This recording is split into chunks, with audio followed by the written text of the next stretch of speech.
Welcome everyone to today's webinar, Importance of Service Recovery in the Patient Experience. I am Brian Zimmerman with Becker's Hospital Review. We'll begin today's webinar with a presentation, and we'll have time at the end for a question and answer session. You can submit any questions you have throughout the webinar by typing them into the Q&A box you see on your screen. We're looking forward to hearing your questions. Today's session is being recorded and will be available after the event. You can use the same link you used to log into today's webinar to access the recording. And at this time, I'm pleased to introduce our speakers. Susan Milligan is the Patient Experience Director for Ensemble Health Partners. Informed by her experience in healthcare and as the mother of a child with Down syndrome, she is passionate about helping healthcare organizations improve their patient experience through empathy, empowerment, and engagement. Gwen Collins has worked in healthcare sales, marketing, and operations for 19 years. She has recently found her true work passion in patient experience and is thrilled to be helping patients and employees have positive, exceptional interactions with healthcare. And at this time, I'm pleased to turn the floor over to Susan to begin today's presentation. Thanks, Brian. Let's first start by defining what patient experience is so we're all on the same page. We have adopted the definition of patient experience from the Barrel Institute, and they define it as the sum of all interactions shaped by an organization's culture that influence patient perceptions across the continuum of care. Well, what does that mean? Well, it means patient experience is everything. It literally starts the moment someone decides to seek care, and it doesn't end until that final bill is paid in full. And it's about every interaction in between. And when you're thinking about those interactions, think about the fact that it's not just about the face-to-face interactions. It's about every email. It's about every phone call. It's about every time they're driving down the highway and they see a billboard with your hospital's name on it. Every time they're on your website. All of that feeds into their experience with us. In addition to that, the culture of your organization feeds into the experience. What is your team talking about when patients are on site?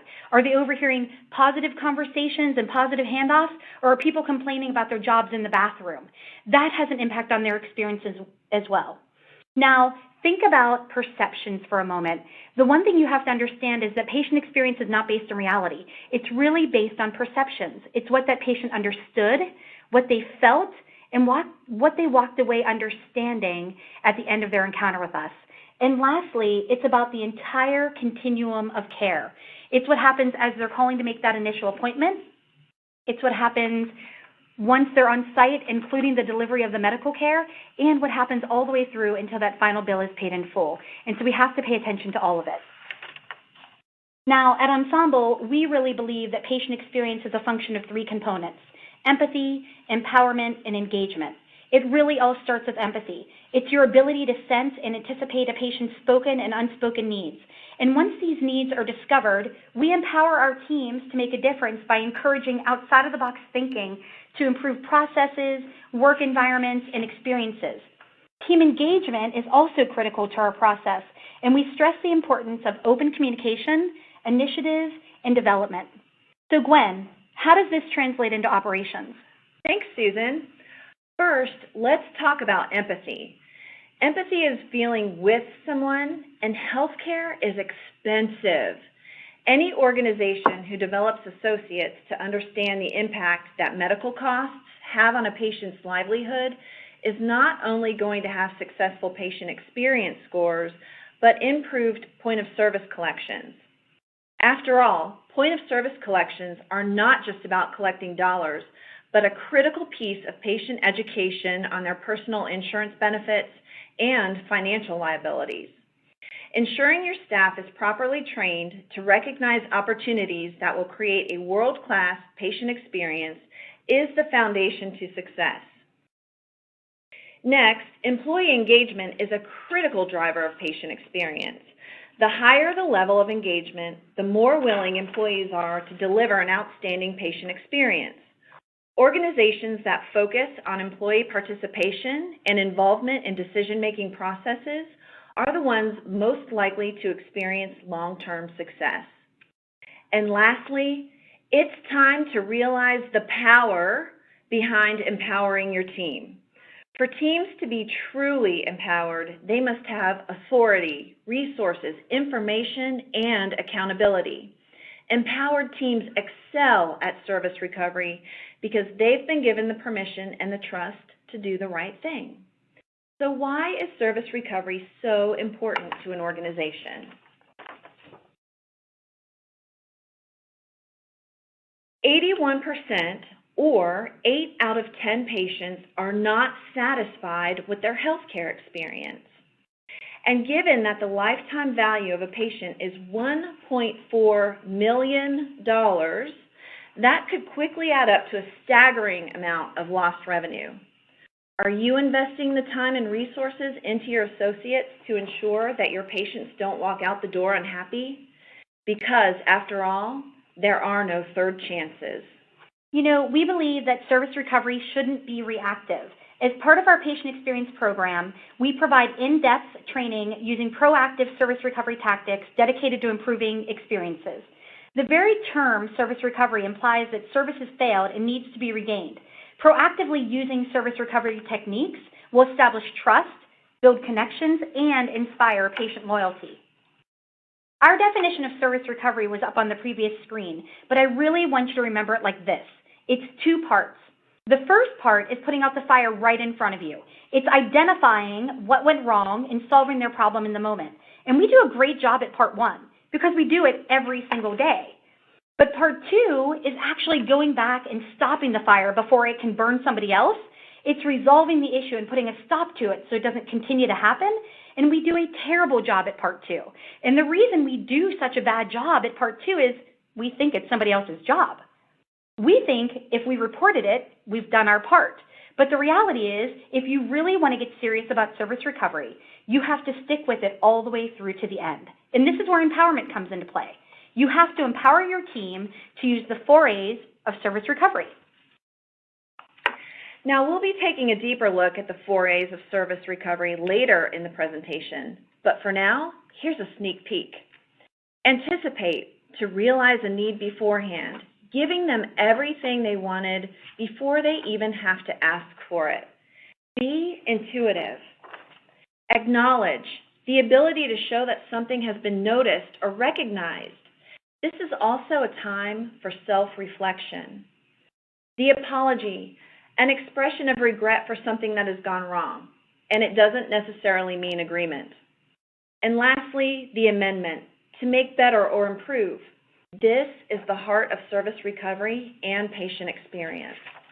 You know, we have a motto in patient experience. We always say, if you can see it, if you can hear it, or God forbid, you can smell it, you now own it.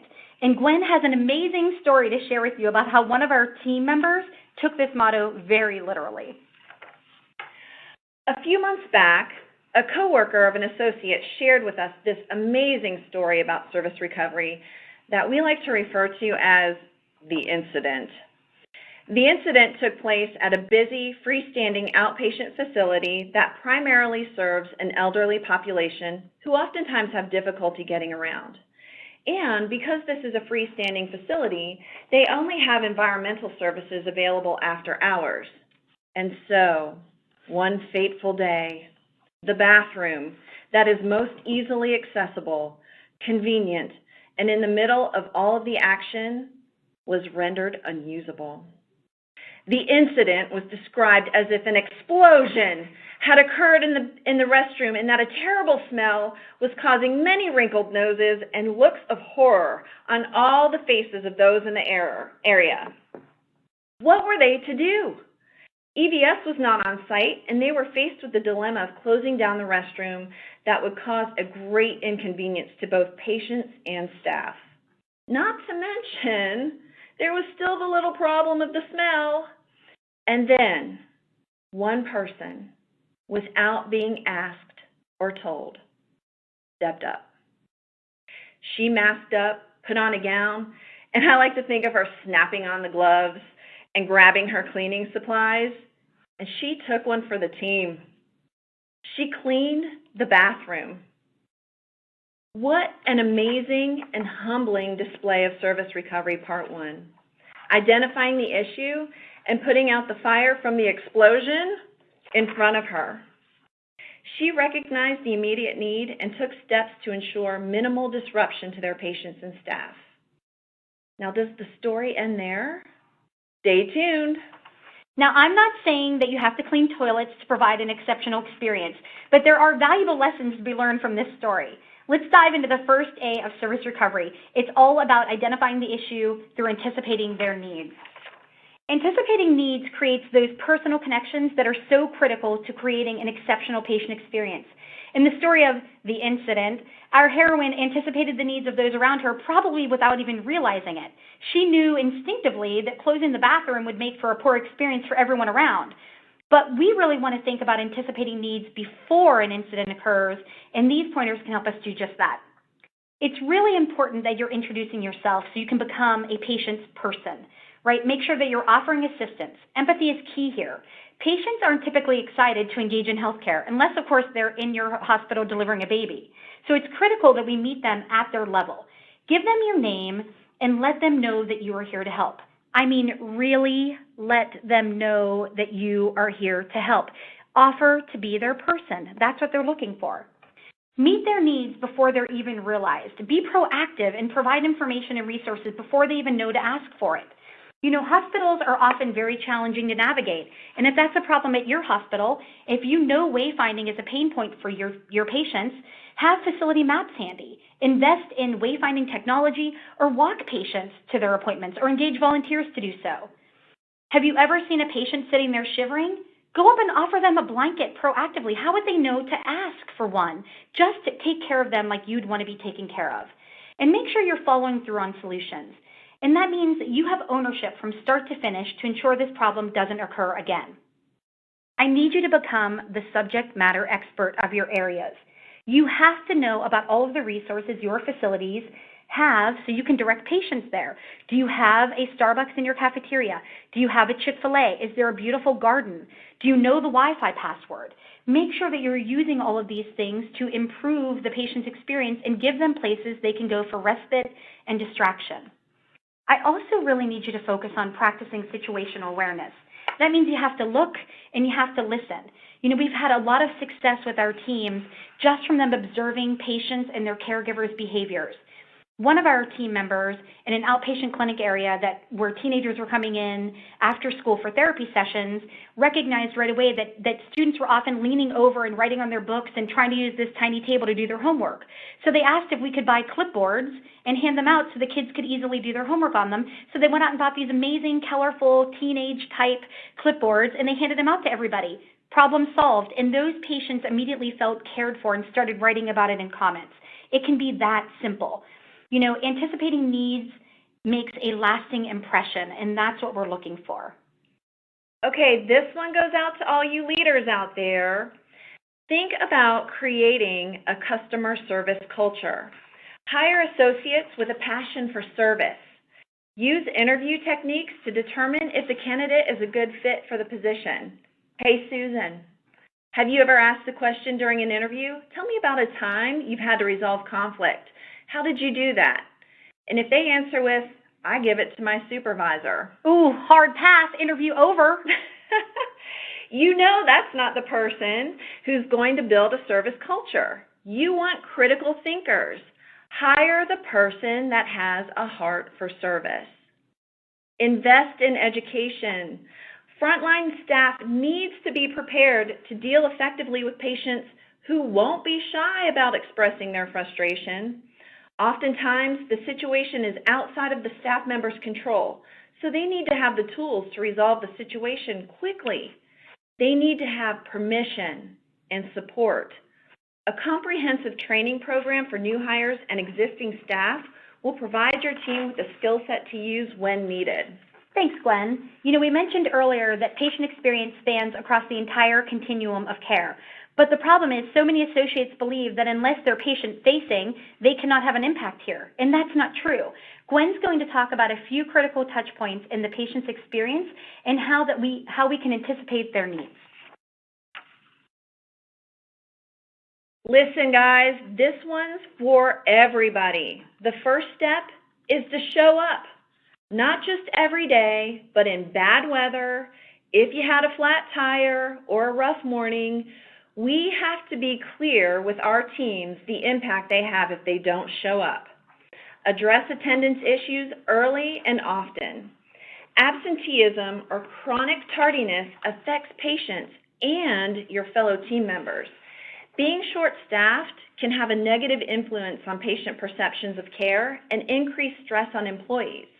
Our patients should never know that we are short-staffed. Patient experience is based on perceptions, and if we plant the seed that we don't have the staff to care for them, they could perceive that they are not getting the care that they deserve. And come prepared to work. Lombardi time, guys. Arrive a few minutes early. Have all your systems ready, your workstation organized, pens, paper, forms, everything you need to get your day started off on the right foot. And keep up that positive attitude. You may be saying the same phrase 100 times a day, but it's the first time the patient in front of you is hearing it. Okay, so let's talk about Schedulation. What is that? Well, it's the starting point for a great patient experience by providing the patient with scheduling and registration processes all in one call. This will save the patient time at the site when they're coming in for their test. They'll receive fewer phone calls and have all of their needs for scheduling and registration handled at once. So if your interactions are phone-based, keep these things in mind when anticipating the needs of your caller. Listen to the tone of voice. Do they sound nervous, confused, or scared?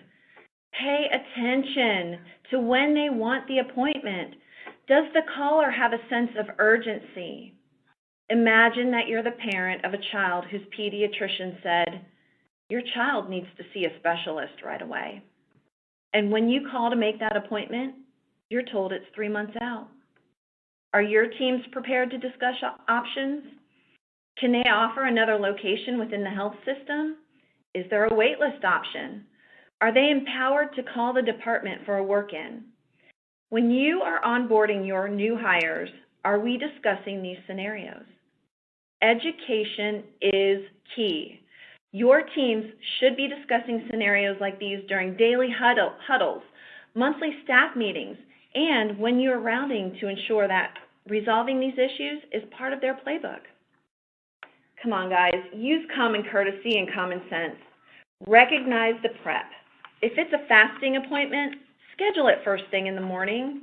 Or better yet, ensure your technology is optimized to automatically schedule fasting appointments in the morning. Have you ever been hangry? You're not you when you're hungry. And our patients may not be their best selves when they are fasting either. Think about this. Do they need a driver? If we don't communicate prep effectively, patients could be forced to cancel or reschedule their appointment. And that could cause a domino effect in the patient's life and within our organization. Set expectations. Let them know approximately how long the appointment will take.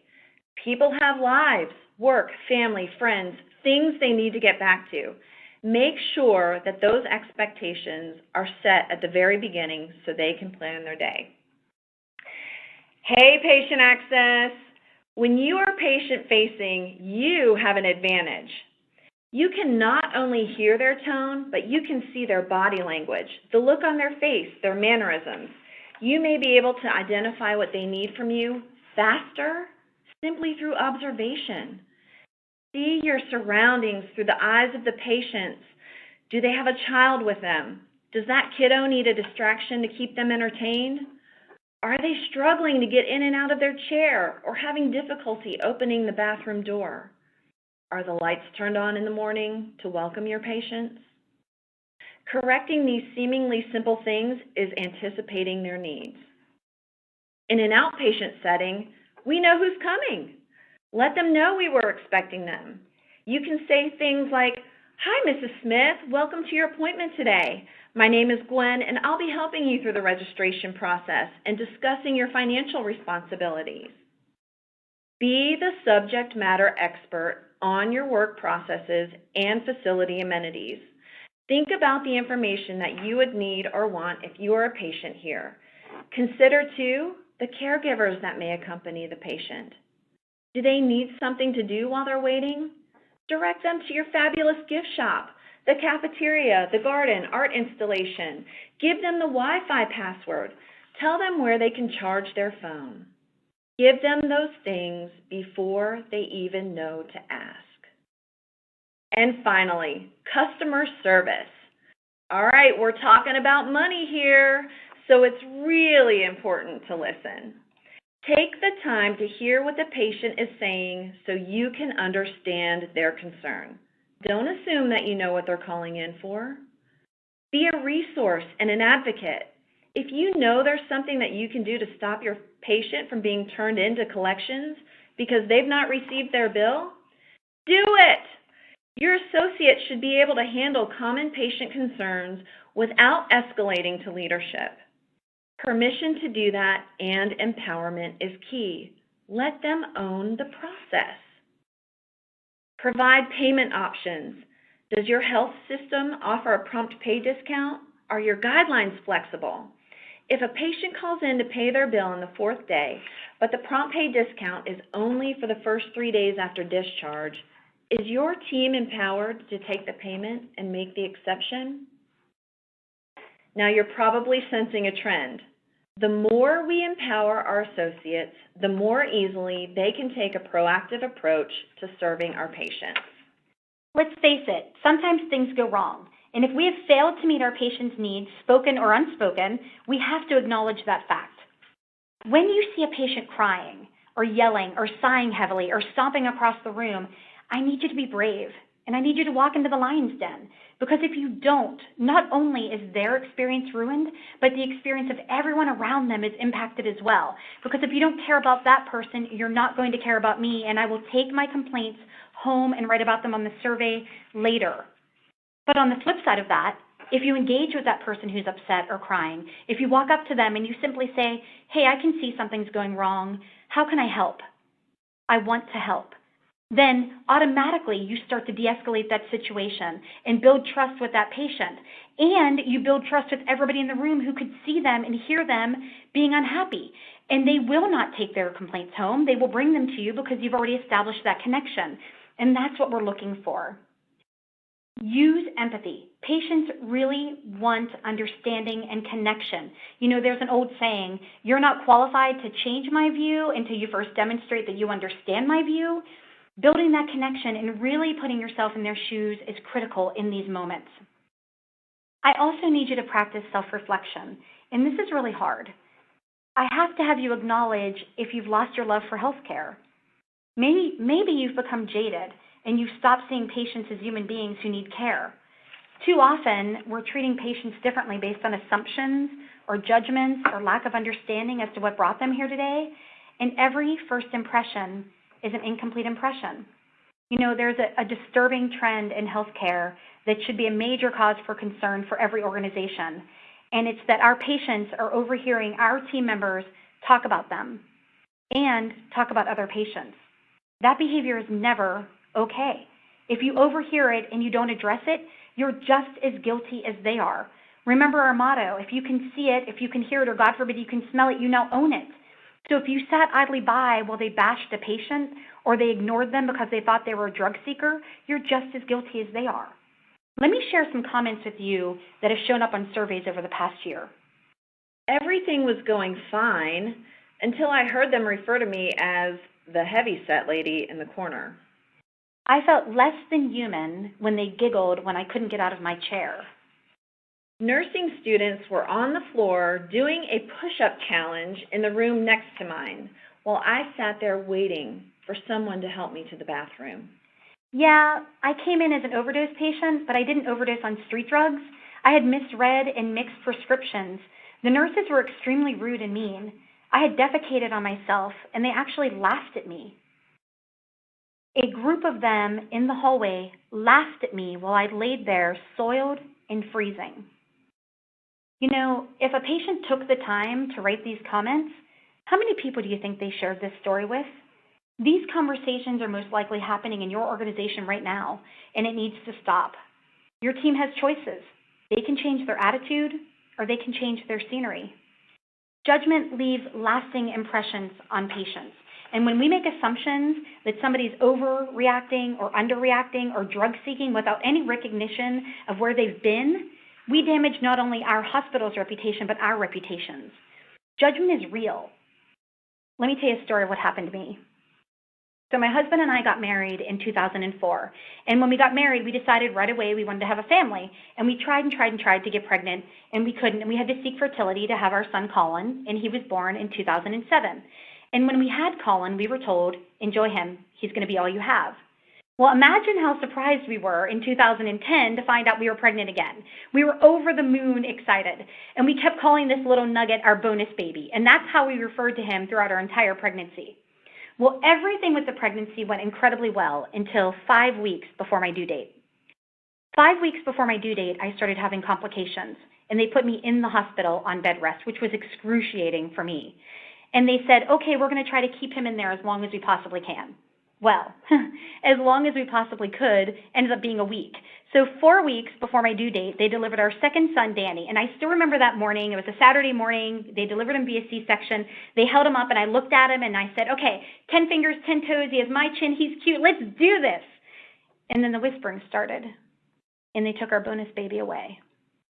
And it turns out that our bonus baby had a bonus diagnosis of Down syndrome, something that we were not expecting. And that news left us reeling. And if you want to know the difference between having a typical kid and having a kid with special needs, it's this. When we gave birth to our son Colin, we had a lot of people calling us with congratulations and bringing us gifts. And when we had Danny, we got condolences, as if we'd just lost a child instead of gaining one.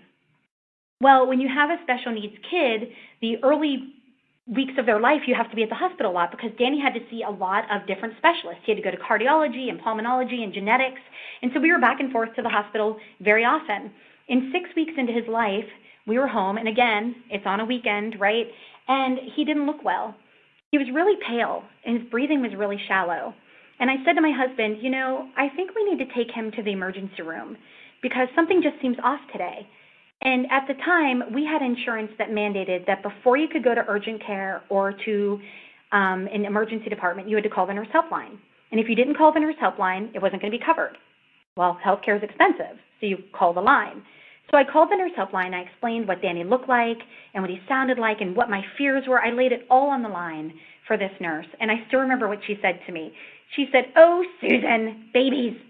You know, you think Danny should breathe like Colin. Colin's a typical kid. Danny has Down syndrome. He breathes differently. Everything you said sounds like he's just coming down with a cold. There's no need to take him anywhere tonight. Just bring him into the office on Monday and we'll take a look. And I hung up the phone feeling incredibly defeated, right? Like I've been with him every second since conception. I know my own son. I can tell that something's wrong. And so I told my husband, I was like, you know, I'm just going to stay in his room tonight and watch him. So I literally pulled up a chair next to his crib and sat there all night watching him sleep. And I don't know if you've ever watched a 6-week-old sleep before, but they are no fun, okay? It made for a very long night. And his breathing all night kept getting more and more shallow. And so by 5 a.m., I was a wreck. I ran in and I woke up my husband. I said, listen, call your dad, have him come get Colin. We've got to get to the ED. I'm telling you, it cannot wait till Monday. There is something wrong. And so my father-in-law shows up and we hand him the baby. And I ran into the bedroom and threw on a pair of ripped jeans and a hoodie. And I came around the corner to grab Danny to put him in his pumpkin seat. And Danny was blue. My father-in-law was sitting in a dimly lit room holding his grandson. And he thought he'd fallen asleep in his arms. He wasn't sleeping. He'd completely stopped breathing. And I'll tell you guys, when you learn CPR, they don't ever tell you what it's going to be like when you have to use it on someone that you love more than life itself. And they don't ever tell you what it's like when, as you're administering CPR, you have another child standing there asking you, why are you putting your mouth on his? Why does he look that color? Is my baby brother dead? It was the hardest day of my entire life. And my father-in-law took our son Colin away, and the paramedic shows up at our house. And we're in the ambulance driving to the hospital, and the paramedic said to me, you look surprisingly calm. Are you okay? And I laughed. I said, no, I'm not okay. I just can't freak out yet, right? I have to make sure he's okay first. And so we get to the hospital, and by this time, Danny's breathing again on his own. He has oxygen in for supplement, and he actually looks the best he's looked all weekend long. His coloring is back. He looks great.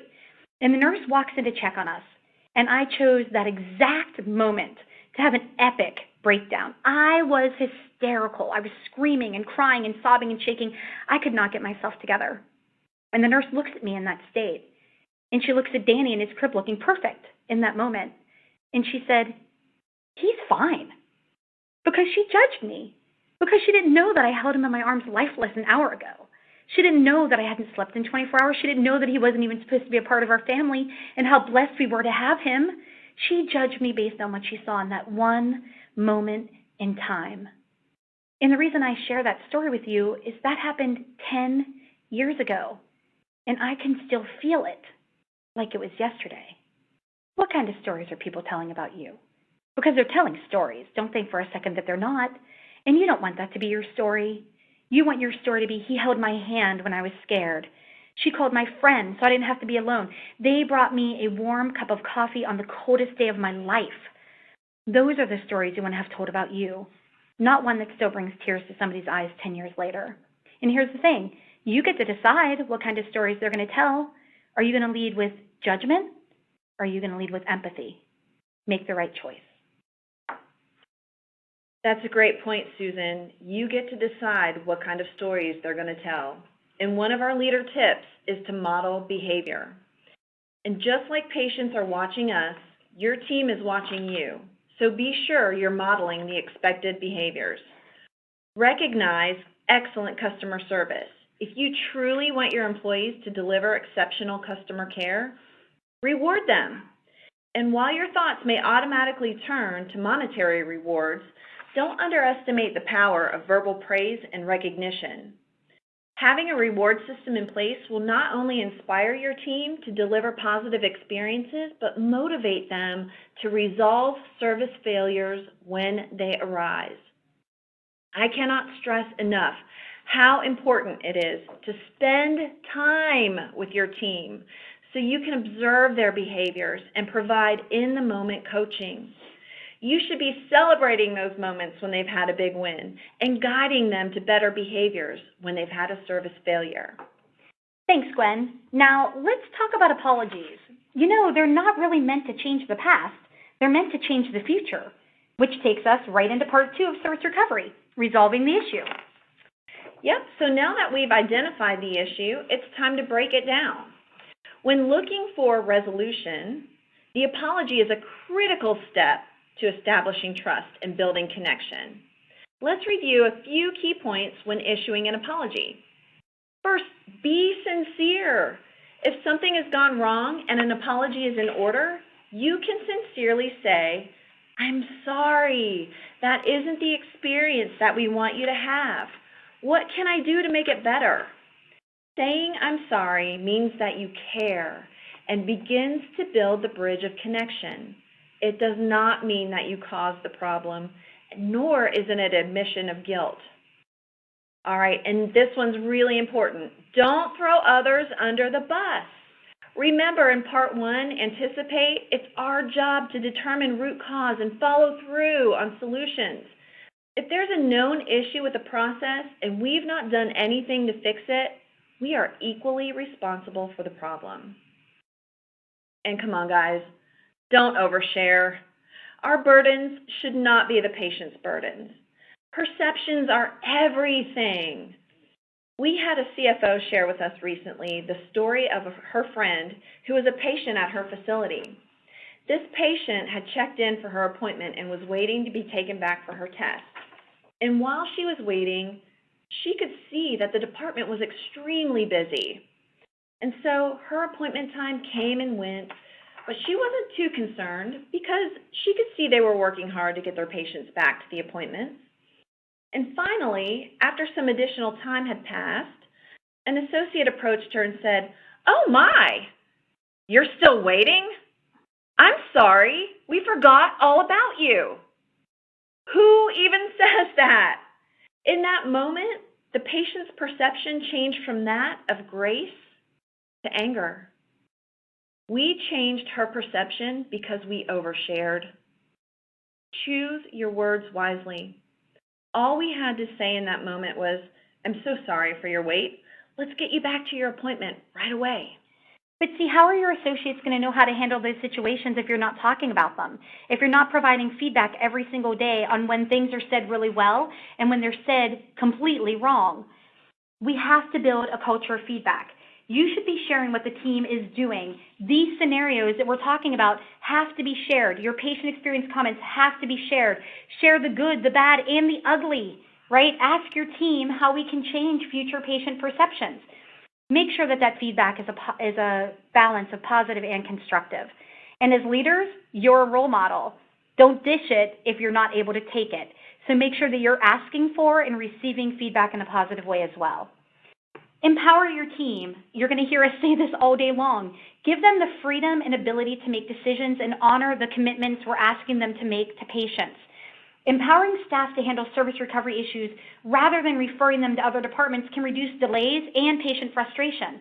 Nobody wants to be bounced around. Give them clear instructions and the confidence to employ service recovery techniques. Help them with scripting to build the connection with the patient, and give them permission to apologize to the patient without accusing them of having done something wrong. Understand that empowerment also feeds engagement, which in turn improves work effectiveness. And remember, the apology builds the bridge to the amendment. Here's the thing. You can apologize over and over and over again, but if your actions don't change, the words are meaningless. It's time to resolve the issue. The amendment is the heart of service recovery and of patient experience. It's you putting out the fire once and for all. It's time to end this pandemic. And no, I'm not talking about COVID. It's time to end the business pandemic of it's not my job. Make sure your team understands the difference between a job and a role. When we talk about patient experience, we always say patient experience is everyone's responsibility. It's everyone's job to ensure that our patients have outstanding interactions with our organization at every touch point. Whether you're an executive or an associate, in pre-access or billing, your job is to contribute to the company goal of providing our patients with a positive experience. However, everybody fills a different role in making that happen. So for example, if you're a patient access representative, your role is to register patients. But wayfinding could be really difficult at your facility, so you might be asked to escort a patient to their appointment. And while escorting a patient is not part of your defined role, it is your job to ensure the patient's needs are met and to uphold the goal of providing exceptional patient experience. It's really important to understand that you may be asked to use your skill set outside of your role to contribute to the success of your organization. And here's how you're going to do it. Be informed. Ask patients how they would like these issues to be resolved. Collaborate with your family advisory council. Ask the team what's trending and what their suggestions are. They are the subject matter experts. They have their ear to the ground every single day in the departments. They know what patients are asking about, what they're complaining about, and what they want.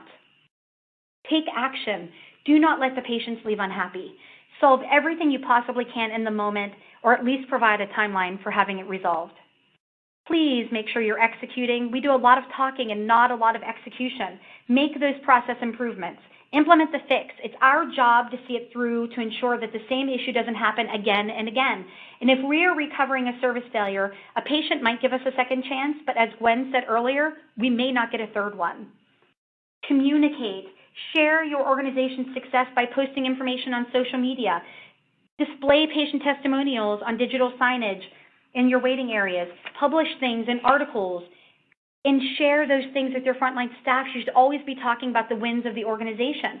Having your team be in the know of all of our community efforts just makes them stronger in their ability to be a subject matter expert and communicate that to the patients. Not only is this going to help you make amends when you need to, but remember part one, it also is going to help you anticipate their needs to assist in the prevention of future service failures. Throughout this presentation, we've been sharing the importance of your teams having the tools and resources they need to do their job and practice service recovery. We can accomplish this through the use of engagement advisory groups, or EAGs, as we like to call them. These are associate-led groups that focus on process improvement and boosting morale. Frontline staff can provide invaluable insight on where service failures are likely to occur. Having an associate-led team dedicated to continuous improvement is an amazing way to be proactive with service recovery and improve employee engagement. Engaged employees are more likely to deliver better service the first time and utilize recovery tactics if needed. Now, I bet you're dying to know what happened with the story of the incident. Did it end after part one? Nope. Let me tell you what happened. We've mentioned throughout the importance of feedback, right? We've been talking about how you have to let your teams know when they did something well and when they did something that you have to improve. If we don't acknowledge this associate who did this extraordinary thing, how is she going to know how much we appreciated it and that we want her to keep modeling those behaviors? So I decided to drive out there. That facility was only an hour from my house. Of course, I had to bring a gift, right, to the person who would glove up and tackle an explosion like that. Please note the poop emoji in that basket up there. I couldn't resist, right? Who could? When I met this associate, after thanking her for such an amazing act of service recovery, I had to ask, what happens if this happens again? Are you prepared to glove up every single time? And her answer confirmed the culture of accountability we've created is working. She said, oh my gosh, no, I really don't want to have to clean the bathroom again. I contacted EVS and I explained what happened, and I asked if we could set up a hotline that would dispatch somebody from the main hospital up to this site in the event that it ever happened again, and they said yes. And so then I emailed everybody on the team who works at this facility so they knew what to do if it ever happened again. That's part 2 of service recovery. Notice she didn't say, I told my boss to fix it, right? She called EVS on her own. She didn't ask for permission. She just took action. She owned it all the way through to the end. Don't you want associates like that? In healthcare, service recovery can cover a multitude of issues that range across the continuum of care. From the time of scheduling to wait times and registration and all the way through to billing and payment, any disruption to the patient's expectation of care versus the delivery of care can create a situation where they become unhappy or dissatisfied. It is critical that we employ proactive techniques to get things right the first time. However, there are times when the delivery of service fails. We are human after all. These failures, when handled appropriately, are opportunities to establish trust, build a deeper connection, and inspire loyalty with our patients. You know, studies have shown that a successful service recovery can not only restore a dissatisfied customer to a state of satisfaction, but can also make him more committed to the service provider. If you remember, the lifetime value of a patient is $1.4 million. It's time to make the investment in doing it right the first time and having them come back. Let's open it up to some Q&A. Thank you so much, Susan and Gwen, for that great presentation. We will now begin today's question and answer session. Please submit any questions you have by typing them into the Q&A box you see on your dashboard, and we'll try to get through as many as we can. So the first question here is, the attendee asked, there is obviously a focus on healthcare here, but how do you anticipate needs in other areas? You know, that's a great question. I work with a lot of friends, and I work with a lot of people, and I have a lot of friends outside of healthcare. And I know one of my friends is a wellness trainer, and so we were talking about anticipating needs of his clients, right? And one of the things that they do, and they do it really well, is when they're planning events for these vets, for these veterans, they're planning them at a multitude of times throughout the day, right? So they have some early morning events, they have some midday, they have some evening events, they have some weekdays, some weekend events. And so that's one of the ways they're anticipating the needs. And not everybody can make it at one set time every single day. And so you want to make sure you're accommodating to their schedules. The other thing that they do, and they do it really well, is that they're already putting out adaptive options for challenges. So if you're doing a 100-mile run challenge, they're doing adaptive for people who might not be able to run 100 miles, and so that you might be able to walk, or you might be able to wheel, or you might just do some sort of exercise for X amount of minutes. And so I like that they're looking at it from the standpoint of, this isn't going to fit everyone. How can we make it fit for everyone, though? You know, and so that's kind of what we're looking at. Well, thanks for that added clarity there. The next question I'll jump to is, the attendee asked, I'm interested in learning more about engagement advisory groups. Can you provide us with an example of success you've had with those groups? Absolutely. You know, most recently, we've had some amazing success with our Speak Up survey results. One of our clients who had implemented an engagement advisory group saw an increase in 14 out of the 16 categories on their Speak Up survey. And some of those categories improved by 10% just by implementing engagement advisory groups. Our teams have really created a lot of process improvements, and I'm going to let Gwen tell you a little bit about some of those.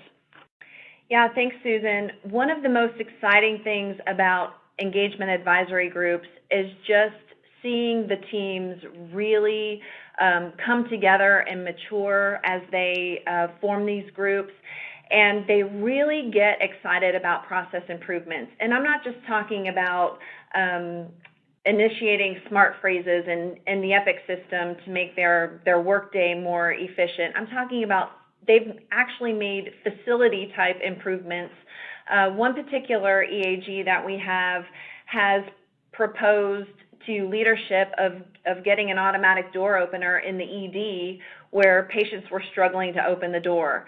And leadership has been really responsive. And when that happens, it's almost like Christmas morning, right? You see the light on the employees' faces, and they know that they're making a difference. So if you truly want your team members to become engaged, you have to give them ownership over those processes and let them run with it. Thanks so much for sharing that experience. And we've had a ton of great questions come in, so really love to see this kind of engagement. The next question we'll take is the attendee asks, one of the hardest parts seems to be the real-time coaching, how to effectively call someone out on what they said, how they behaved. What strategies have you used? So we have a really nice audit form in place, and we periodically just round. We'll just show up at a facility and start observing staff and create that. And the important thing that we have recognized is that you can't just bash somebody, right? Everybody's doing something well, and so you need to find out what that is and really make sure you're encouraging them through explaining what it is they did well, but then just pointing out one thing that you want them to change. You can't come into a facility and tell somebody you did only one thing out of 15 correct. So you want to say, okay, you did this really well. Next time I want you to work on this one particular item. And then when you come back, all right, you're doing these two things well, and you just keep adding on to it. The audit tool that we have is great because any leader can use it when they're rounding, just day-to-day rounding, and then we use it when we come on site.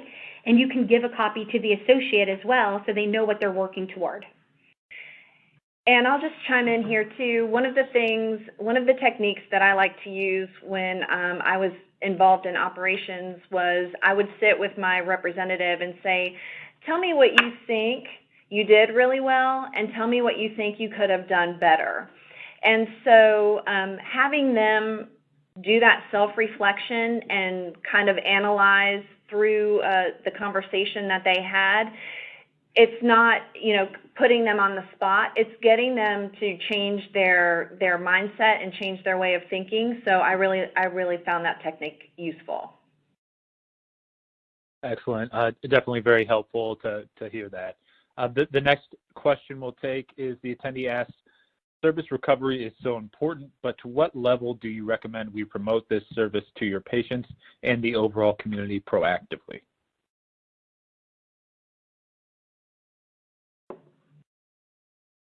So I think what you want to promote to patients and to the community is that we don't want anybody to leave unhappy. It's not necessarily saying, gosh, if you're unhappy, we're going to give you something. That's not the message we want to put out. But what we want to do is arm our team with tools, coupons, or the ability to give somebody, a drink or a blanket and resources so they know how they can solve those in the moment. I think the message you'd really want to put out to the community and to the patients is that please don't leave unhappy. Here's who you can contact when you're on site so we can resolve that in the moment because your experience is so critically important to us. We don't want anybody to go away unhappy. Please give us the opportunity to fix it. Thanks for that added clarity there. The next question then is, the attendee asks, is apologizing always the best option? Is there ever an issue where if you're apologizing, you may be admitting fault prior to investigating an incident? I think it's really just you have to be careful about what your words are, right? Gwen had said choose your words wisely, right? And I always tend to fall between something that's neutral. And my go-to is, I'm so sorry you're having this experience. That's not the kind of experience we want you to have. Or I'm so sorry we're not meeting your expectations today. What can we do right now to help? So I avoid saying, I'm so sorry X, Y, or Z happened.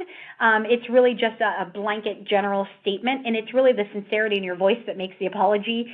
Anybody can say, yeah, I'm sorry, but that isn't the same as, I'm really sorry that that's happening to you. And then I know Gwen has something she wants to add there. Yeah, and I think, too, it's important to remember that to Susan's point, that you're not saying, ooh, I'm sorry, our EVS team is terrible and this room is so dirty. You don't want to throw your fellow departments and team members under the bus. If somebody's complaining about something, you can say, oh, tell me what happened so I can look into it and find out what happened. And you're still building that bridge of connection without admitting fault.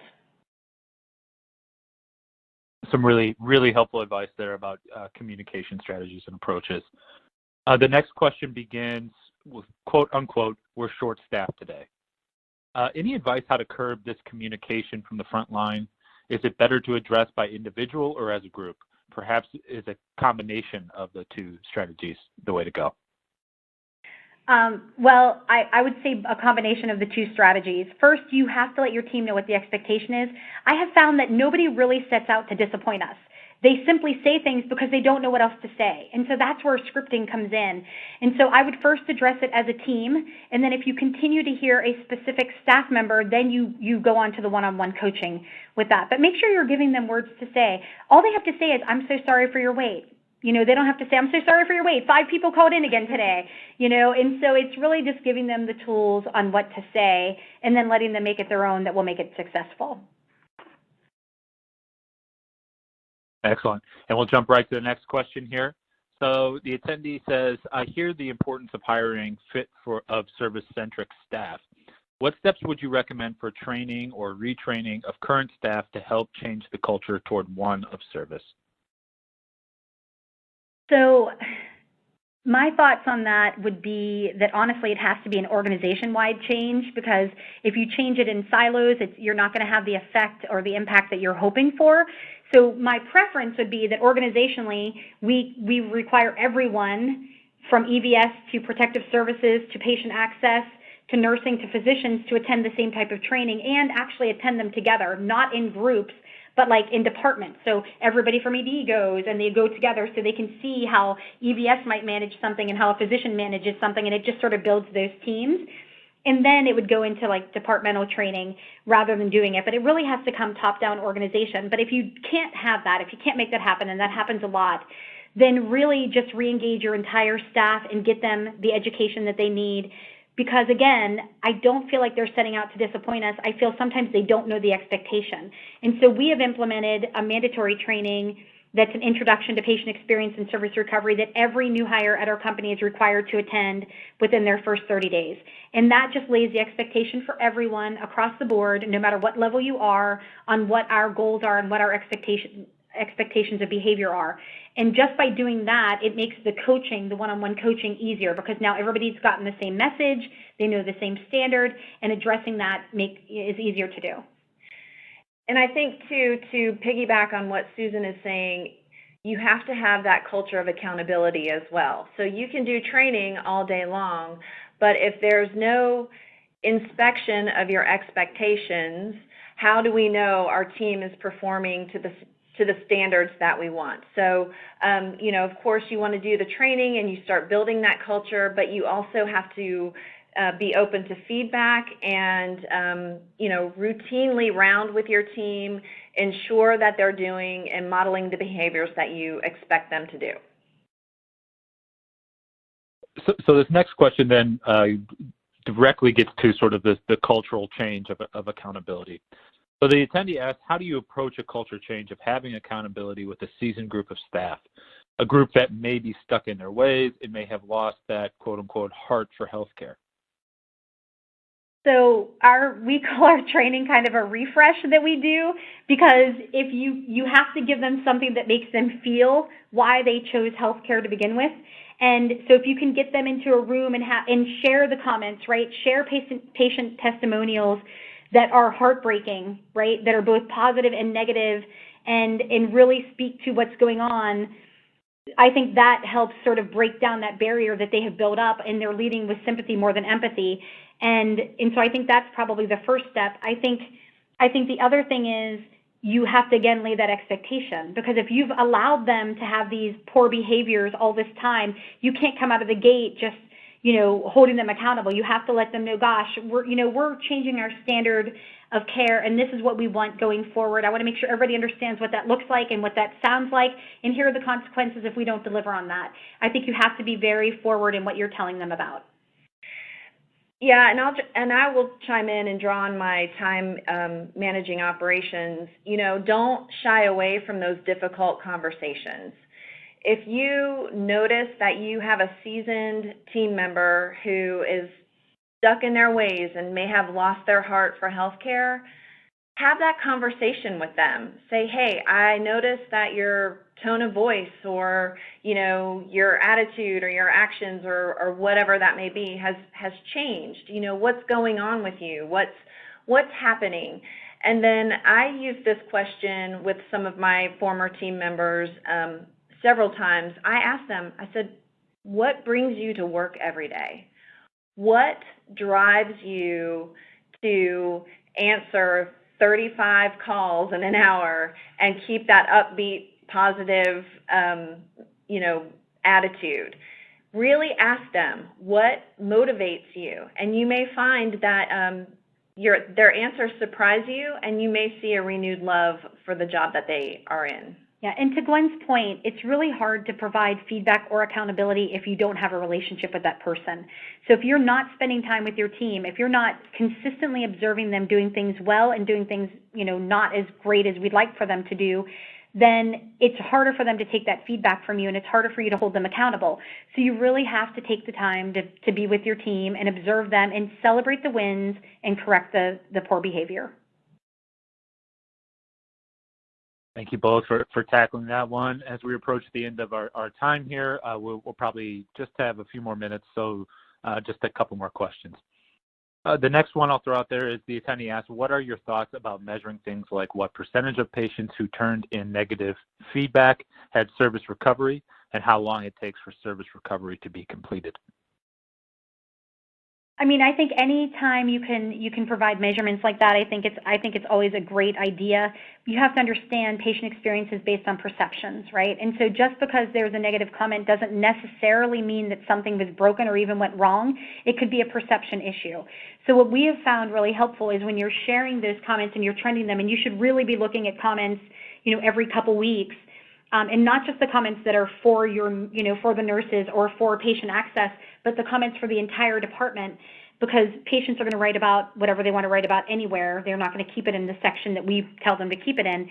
But when you're reading those comments and you're trending them out, the question should be, you know, I'll say a couple things. One, if you get a negative comment, you have to investigate. You cannot just assume that the patient was right and that everything they said is right. So you have to give associates sort of the benefit of the doubt and assume positive intent. Because again, just because the patient's perception is it went that way doesn't mean that that was reality. So what we have to work toward then is changing their perception, and that could be that we have to tweak our behavior. So having those conversations one-on-one with someone who received a complaint is really important. But then as a team, sharing, you know, this is how many negative comments we had, and here's what was trending. How can we change their perception on that is equally important too. You know, if you're looking, like Press Ganey, for instance, when they do their surveys and they list them as positive, negative, or neutral, sometimes the neutral are actually positive and sometimes they're negative, and vice versa, because they're basing them on words, and it's not until you really read them that you know which one they fall into. So if you're going to trend them, make sure you're actually reading them and you're sort of bucketing them yourself to make sure you're getting an accurate reading. But, you know, I think measuring them and tracking them is a great idea, and talking about what can be used for service recovery. Because I think sometimes we think patients want one thing, but they don't. And so that's where it comes into asking, you know, what would have made this better? What would you expect if this service failure happened to you? And you can engage a family advisor group for that. And I think, too, to address what I think is the second part of the question is, if you have a response time of 24 or 48 business hours or whatever that is, make sure you're sticking to that. If you tell the patient, I'm going to get back to you in 48 hours or 2 business days, that you do it. Even if you don't have an answer, some issues may take a little bit longer to investigate, but if you don't have an answer, make sure you follow through and let that patient know, hey, we have not reached a resolution yet, but I'm still working on it. I just wanted to I wanted to touch base and let you know where we were with this. Absolutely. Excellent. And we are about out of time here, so I'm going to go ahead and wrap things up. Susan and Gwen, you did such a wonderful job with a great presentation and tackling all these questions. And thanks to our wonderful attendees for all this engagement. I also want to thank Ensemble Health Partners for sponsoring today's webinar. Enjoy the rest of your day, and we look forward to having you join us for future webinars. Thanks, everyone. Have a great day. Thank you.